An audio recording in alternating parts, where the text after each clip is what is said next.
निवासिनि विष्णुविलासिनि जिष्णुनुते. Rudra is the three-eyed god who is the destroyer of Tripura. He can go everywhere and bears the half moon on his head. He does what brings Uma pleasure.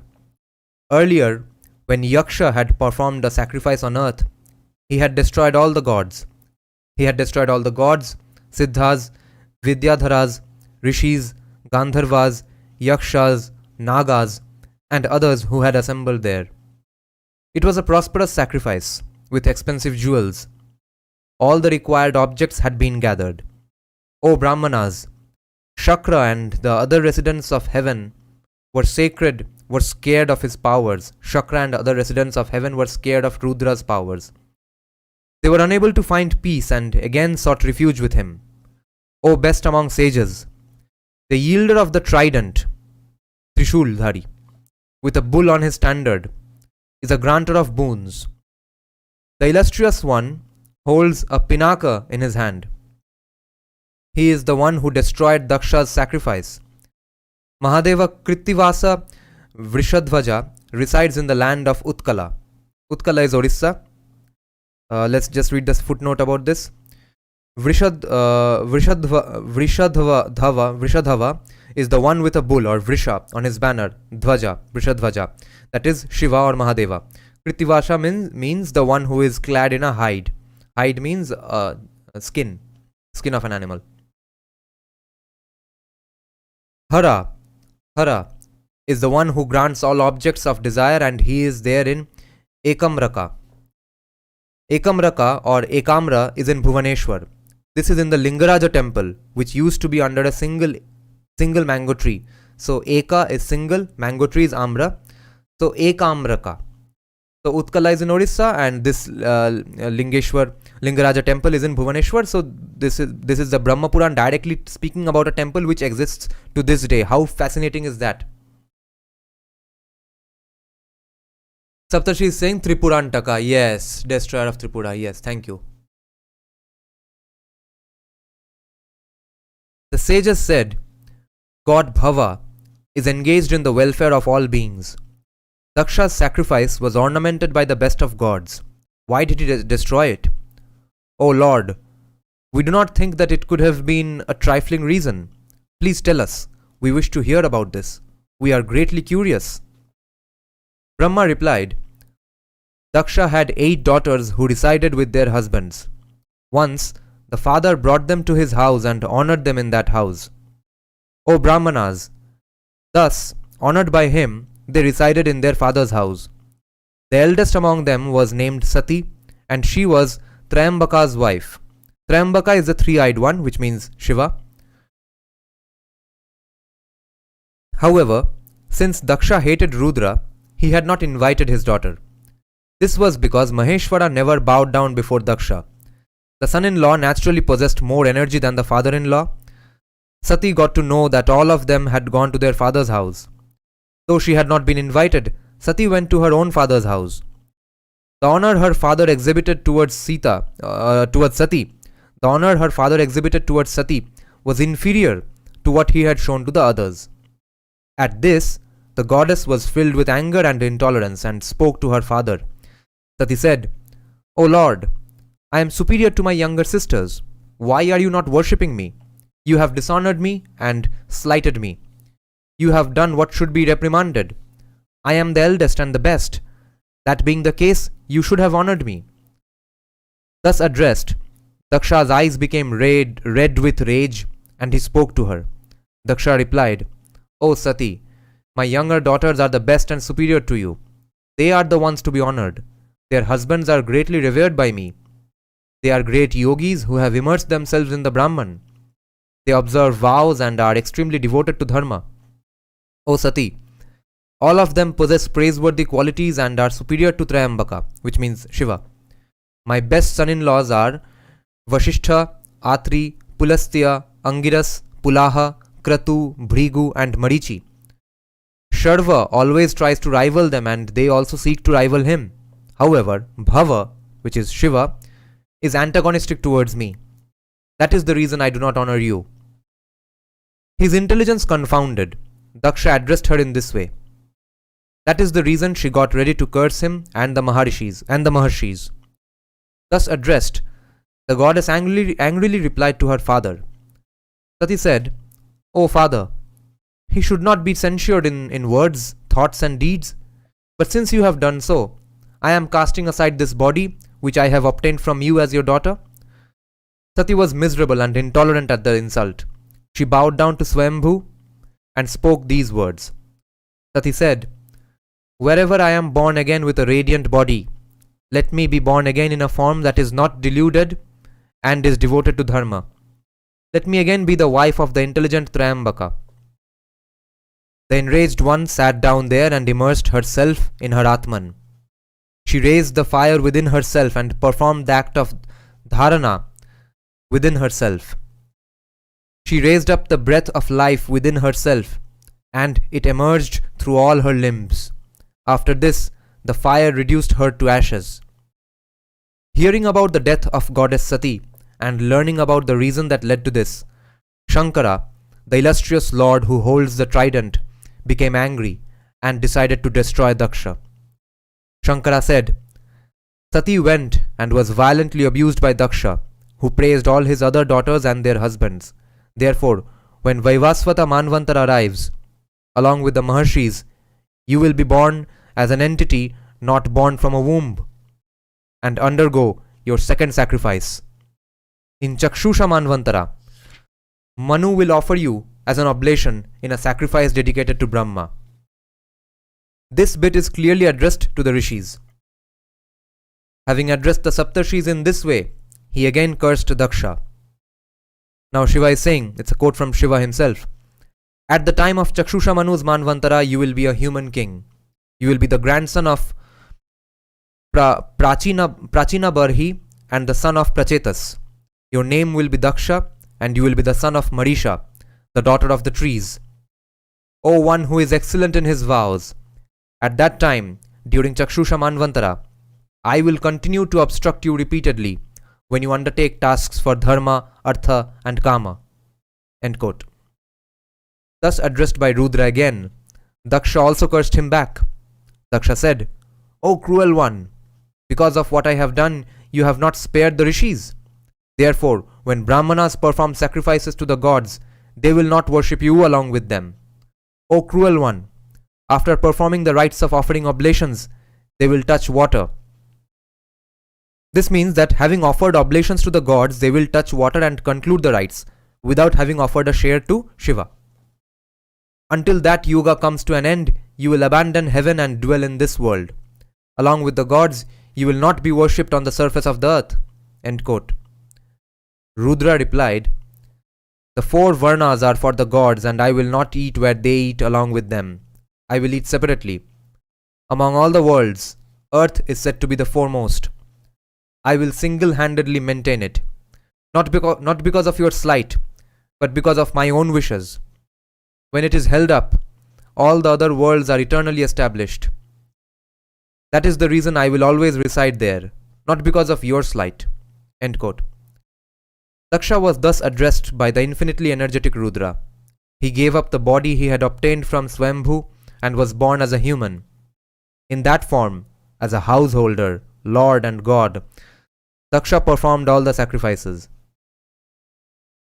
He worshipped all the gods through sacrifices. When Vaivasvata Manvantara arrived, goddess Sati was born as goddess Uma, the daughter of the king of the mountains, the Himalayas, and Mena.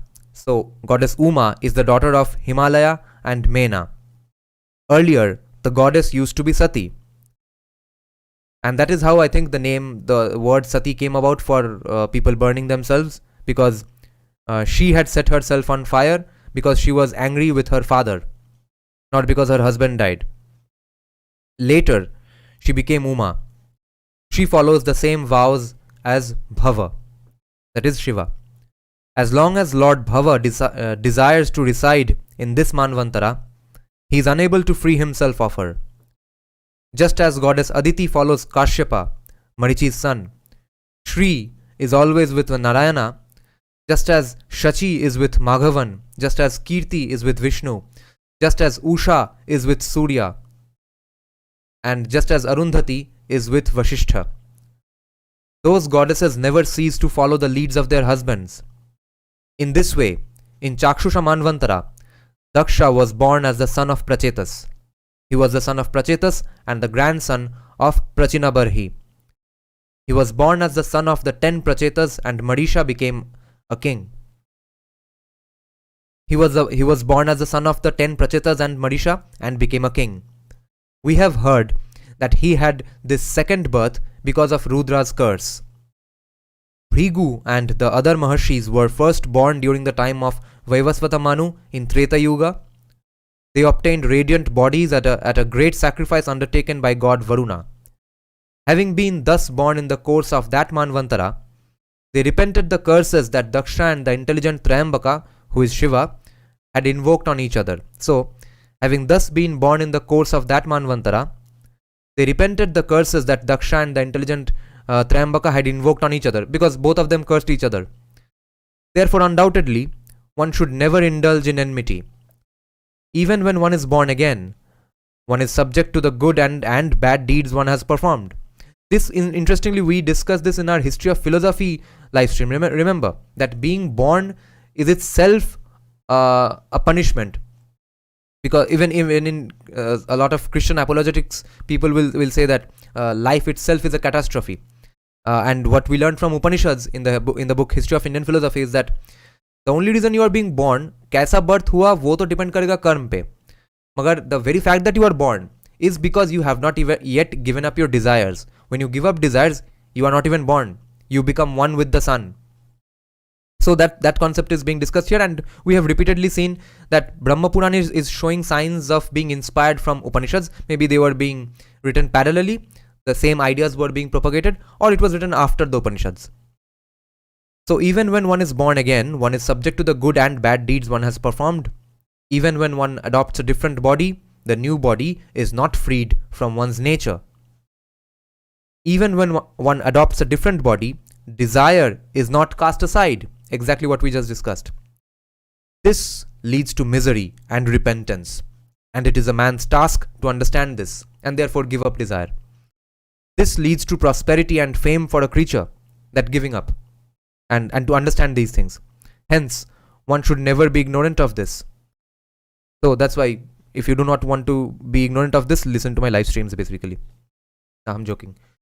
So the sages asked, Sati, Daksha's daughter, gave up her body in rage. O Lord, how was she again born in the house of the king of the mountains, Himalayas? After she cast aside her body, how did she again obtain a body? How did the union with Bhava take place? How did they converse with each other? In this great birth, how did the Swayamvara take place? A Swayamvara is when a maiden chooses her own husband from amongst several suitors, because Hinduism is not anti-women. O Lord of the universe, that marriage must have been full of great wonders. O Brahma, you should now tell us all of that in detail. We wish to hear this extremely pleasant and sacred account. Brahma replied, O tigers among sages, listen to this account. It destroys all sins. This is the sacred account of Uma and Shankara, and it yields all the fruits that one desires. On one occasion, Kashyapa, supreme among bipeds, that is people who walk on 2 legs, I think, supreme among humans. So on one occasion, Kashyapa, supreme among bipeds, went to the house of the Himalayas, and the Himalayas asked him about this account. But remember, Kashmir has never been an integral part of India, even though Kashyapa is going to Himalayas and it's described here. Went to the house of the Himalayas. It's even being metaphorically discussed here. So, Kashyapa, supreme among bipeds, went to the house of the Himalayas, and the Himalayas asked him about this account, which brings welfare and fame in this world. O sage, how can worlds without decay and great fame be obtained? Kashyapa is asking this. How does one... Okay, this is Himalayas asking Kashyapa. How can worlds without decay and great fame be obtained? How does one ensure that one is worshipped by the virtuous? Please tell me this. Kashyapa replied, O mighty armed one, everything can be obtained through offspring. My fame is because of my offspring. This is also true of Brahma and the rishis. O Indra among mountains, since you are asking me, can you not see this for yourself? O mountain, I will tell you what transpired earlier. I saw it. While I was going to Varanasi, I saw a new Vimana stationed in the sky. It was large and divine and was unmatched. From a hole located under it, I heard a scream. Through my austerity, I understood what was happening and remained hidden. O Indra among mountains, along came a pure Brahmana who observed all the rituals. Having purified himself by touching the waters of Tirthas, he was engaged in supreme austerity. As he was travelling, the Brahmana became terrified of a tiger. Having arrived at the spot, he entered the hole that was in the ground. Inside it, he saw his ancestors hanging from a creeper, with their heads facing downwards. The Brahmana saw that they were afflicted, suffering, and miserable. The Brahmana asked them, "Who are you, hanging from this creeper with your heads facing downwards? O unblemished ones, why are you miserable? How can you be liberated?" The ancestors replied, "You have performed many auspicious deeds, but we are your fathers, grandfathers, and great-grandfathers. We are suffering in this way because of your wicked deed.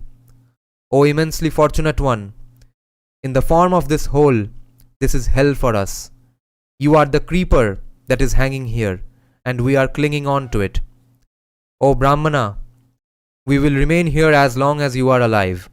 Once you are dead, we will go to hell. Our intelligence has been wicked. If you marry and have a son who is superior in qualities, we will be liberated from this place.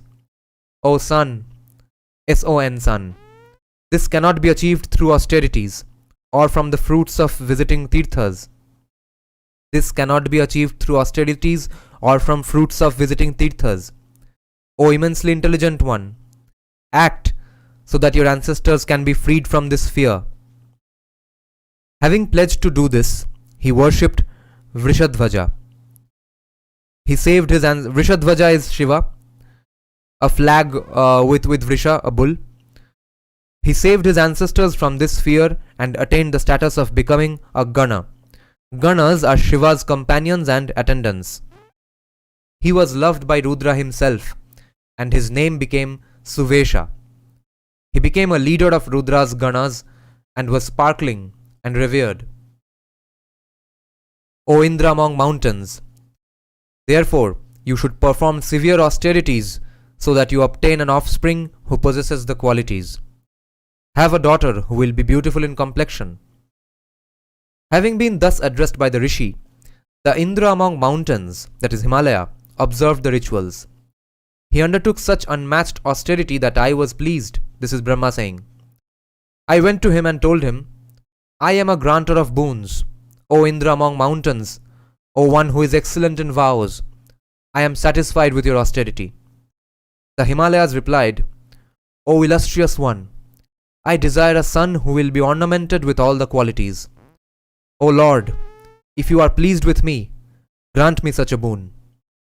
O end quote. O Brahmanas, this is Brahma saying again, I heard the words spoken by the king of the mountains. I told him, "I will grant you the boon that you desire, O Indra among mountains, O one who is excellent in vows. Because of your austerity, you will have a daughter. Through the favors of that auspicious one, you will obtain fame everywhere. You will be worshipped by all the gods, and be surrounded by crores of tirthas that will be sacred and will even purify all the gods. She will be your eldest daughter, and will be followed by other auspicious daughters." Having told him this, I vanished from the spot. Let me mark this section as being very pro-women, that Himalaya is asking for a son. Brahma is saying, "Nini, I'll give you a daughter who will do all the things you desire, who will bring you all great luck, etc." In the course of time, through Mehra, the Indra among mountains had the daughters Aparna, Ekaparna, Ekapatala. For 1000 years, Ekapatala performed fierce austerity and only ate a single leaf of the patala tree. Patala tree is every day, hence Eka, one patala. Okay, Ekapatala. Without a fixed abode, that is a living place, Alaya, without a fixed abode, Ekaparna performed austerity for 1,000 years and only ate a single leaf of the Ashwatha tree.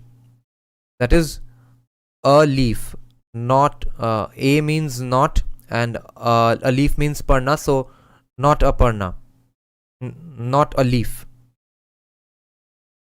Such austerities are extremely difficult for even the gods and the Danavas to perform. Ekaparna only ate a single leaf. Likewise, Ekapatala only ate a single leaf of the patala tree. They ate only after 1,000 years were over. Though her mother tried to restrain her, Aparna did not eat at all. Aparna, no leaf. Sorry and driven by maternal love, she restrained her. She said, "Ooh, Ma."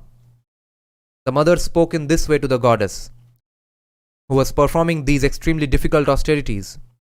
Since then, she has been famous in the worlds by the name of Uma and is worshipped by the gods. In this way, as long as the earth exists, the universe with its mobile and immobile objects will be surrounded by the austerities of these three maidens. In the course of those austerities, the bodies of all three resorted to yoga. Thus, all those immensely fortunate ones were perpetually young. They are like brahmacharinis, women who follow brahmacharya, and like mothers of the worlds. Through their own austerities, they always show their favors to the worlds. Among them, Uma, beautiful in complexion, was the eldest and the best. She possessed great strength of yoga and presented herself before Mahadeva. Dattaka was the son of Ushanas and was therefore from the Bhrigu lineage. Through Ekaparna, he had a son named Asita Devala. Asita and Devala were two famous rishis. Sometimes they are referred to as two distinct individuals, sometimes they are referred to as one individual. Asita Devala. The third of these daughters, so through Ekaparna he had a son named Asita Devala. The third of these daughters, Ekapatala, approached Jaigishavya, Alarka's son. Through him, she had two sons, Shankha and Likhita. But they were not born from the womb. I have spoken to you about the deeds of Uma, the one with the beautiful complexion. She sustained all the three worlds through her austerity and yoga and purified them. Witnessing this, I addressed her in these words. O goddess, O beautiful one, why are you scorching the worlds through your austerity? You are the one who created everything. You should not act so as to destroy it. Through your energy, you are the one who sustains all the worlds. O Mother of the Universe, show us your favors and tell me what you wish for. The goddess replied, O grandfather, you know the reason why I am engaged in austerity. Why are you asking me then? End quote. At this, I told her, O auspicious one, you are tormenting yourself for the sake of a person. He will himself come here and accept you. Sharva is the lord of all the lords in the worlds, and he is the best possible husband. O auspicious one, we are always under his control and are his servants. He is Parameshwara, the god of the gods. O goddess, that Swambhu will himself come to your presence. He may seem to be malformed, but his form is exalted. There is no one else who has a form like his. Maheshwara resides in the world of the mountains. He is the lord of the mobile and immobile objects. He cannot be measured. He is the first. The moon gives him a radiance that is like that of Indra. However, his form is terrible. The subchapter ends here. The next subchapter is called Parvati's Test. जय जय हे महिषासुरमर्दिनि रम्यकपर्दिनि